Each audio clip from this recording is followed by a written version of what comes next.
Hello, and welcome to another chapter of Positively Impacting Lives. I'm Mike Rose Sr. One of the stories that we find with most new people when they come into the business, the biggest objection that they have a hard time getting over is one that I had too. This story that I'm about to tell is almost as old as I am. It's the Annie Williams story. Those of you that know me know that I've told the story before because it's one of the things that most rookies come up with on a pretty regular basis. They just can't seem to get over when the person wants to think about it. They've made their presentation, they know that they've made a friend, and now they have to leave the house because the person wants to think about it or they want to sleep about it. What I do is I tell them my Annie Williams story. Annie Williams is a real life case from when I first got started in the business. Went out and Annie Williams was an absolute sweetheart. She was about 78 years old. She was exactly 78 years old. Some details of the story you can't forget. She was exactly 78 years old. Her and I just hit it off so well. We sat, we laughed. She sat there and made me cookies through the entire, while I'm doing the presentation.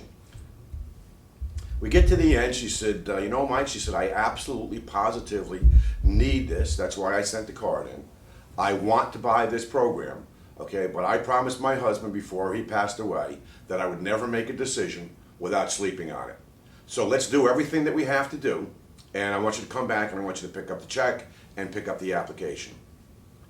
I said, well, Andy, that's fine. I said, but I'm not going to be back in this area again for about another, today is like Thursday. I won't be able to come back to the area until Tuesday or Wednesday.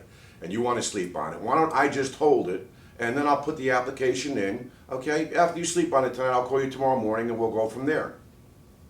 She said, no, I promised my dead husband that I would never sign anything or make a commitment unless I actually got to sleep on it. So I'll tell you, I loved Annie Williams. She was just such an absolute sweetheart. I said, okay, Annie, you got it. I don't want to push you too hard. If that's what you want to do, I know that you want the program. I know you want to go ahead. She said, well, I'm going to make the checkout and everything else, and I'm going to stick it right up here with the magnet. I'm going to put it right on the refrigerator. Okay, you come by Tuesday morning and you pick up the application.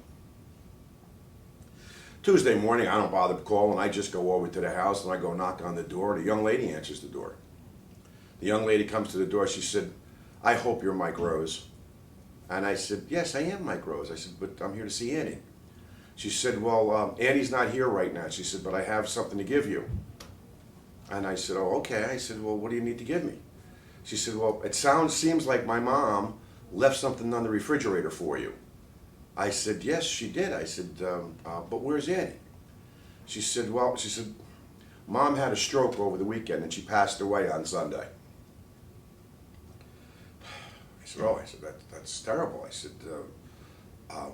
she said, but we know that she took the insurance out with you, okay, and all the paperwork, we saw that it's all here, and she told me on the phone after she had met with you, she loved you, by the way.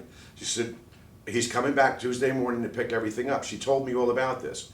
She said, so can you just take the application and put it in and everything? I said, I'm sorry, I'm not allowed to do that. You've now told me that Annie has passed away, I said, and I'm not allowed to do anything with the application. I can't put in an application. That would be fraud and it would be cheating. She said, but Mr. Rose, she wrote the check out to your company. She filled out the application. If we don't put this in, we don't know how we're going to bury our mom. I already spoke to the funeral director, and the funeral director told me it would be okay. When the insurance agent came, just give him the application, they would put it in, and he would wait for his money. I said, I understand, and her name was Carol. Carol, I said, I'm sorry, I can't do that. It would be committing fraud, and I just can't do that. She said, Mr. Rose, what are we supposed to do? We don't have any money to bury our mother, and it's your fault. I said, I beg your pardon? She said, if you had taken this application from my mom, okay, when you were here, she told me that she needed it. She told me if you had just pushed a little bit more, you would have been able to take this application. Okay, she made the check out to you. You know she wanted the program. It's your fault that we don't have the money to bury my mom. That's my Annie Williams story. I don't think I need to tell you what you need to do when you're in the field. The service that you provide is one that makes sure that families are taken care of so that the people that we go see don't have to be a financial burden. Yeah, we contributed. Yeah, we did a little fundraiser. We tried to come up with some money for Annie Williams' family. Okay, I've never forgotten through my entire career. When you're sitting down with someone in front of someone, if you don't have them ready to sign, if you don't have them ready to make the commitment, go back over the entire program. Don't walk out of a house unless you know why you're walking out of a house. If they know that they need it, you've shown them the respect, you've shown them the trust, and they trust you, make sure you get the check before you leave.